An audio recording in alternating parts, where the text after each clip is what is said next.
Emhlabeni wanamusha, sekukhona ukwanda kwezinkinga zokuthuthuka nokuziphatha ezinganeni.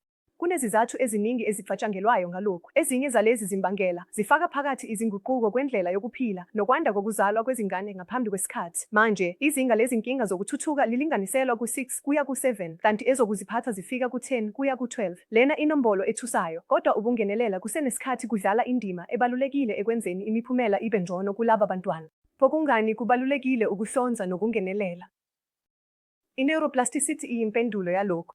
I-neuroplasticity ikhono lobuchopho lokuzivumelanisa nezinguquko. Lokhu kwenzeka empilweni yonke, kodwa kakhulu eminyakeni emihlanu yokuqala yokuphila ngoba lesi yisikhathi esibalulekile sokuthuthuka kobuchopho. Ngakho ukuhlonzwa kusenesikhathi nokungenelela ngalesi sikhathi kunikeza imiphumela engcono kakhulu yalezi zingane futhi kuzisiza zifinyelele amandla aphezulu.